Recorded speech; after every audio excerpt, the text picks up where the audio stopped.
quando a gente lê a Bíblia, então vamos lá. Então vamos tentar fazer um resumo de uma interpretação para alguém que está começando agora. Então ela abre o texto, o que ela tem que fazer? Ela tem que orar? Bem, antes de abrir o texto, talvez a pessoa tenha que escolher o texto, não é? Escolher a versão, que foi como a gente começou. Isso, né? Perfeito. Escolha uma versão simples, uma versão fácil de preferência. Aí então, oração, fundamental, fundamental. A maneira que Calvino colocava isso era oração e trabalho duro, não é? Oração e labuta, oração e suadouro, né? Porque interpretar é uma luta, num certo sentido. Então, tem que orar. Aliás, é importante orar antes de ler a Bíblia, é importante orar durante a leitura da Bíblia. Algo que eu aprendi, é uma disciplina antiga, mas eu aprendi há não muito tempo, que é orar a Bíblia.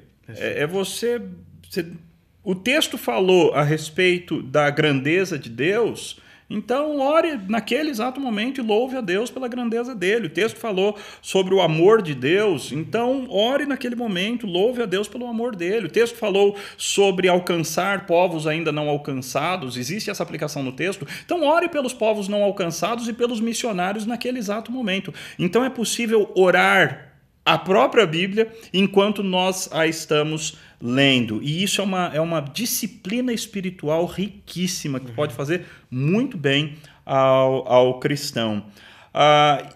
E orar pedindo a Deus que o mesmo Espírito Santo que inspirou essa palavra tantos anos atrás, que ele ajude o leitor naquele momento, que ele abra os olhos do leitor para que o leitor consiga interpretar a Bíblia, não é? Tem esse versículo lá no Salmo 119 sobre abre os meus olhos para que eu contemple as maravilhas da tua lei. Essa tem que ser a oração do leitor bíblico. Pedir, Senhor, abre os meus olhos. Eu, por causa dos meus pecados, por causa da minha pequenez, por causa da minha cultura, das minhas dificuldades culturais, da minha ignorância, eu tenho tantos obstáculos para ler a Bíblia com proveito. Então eu preciso desesperadamente que o Senhor me ajude aqui agora para que eu faça essa leitura de maneira proveitosa.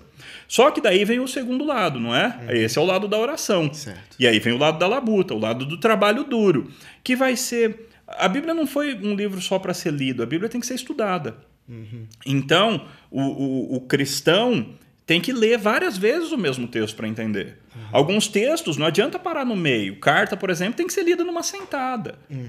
Ninguém lê uma carta que o esposo, o cônjuge, o namorado escreveu. Ninguém lê só uma página e deixa as duas últimas para depois. O texto foi escrito para ser lido numa sentada só.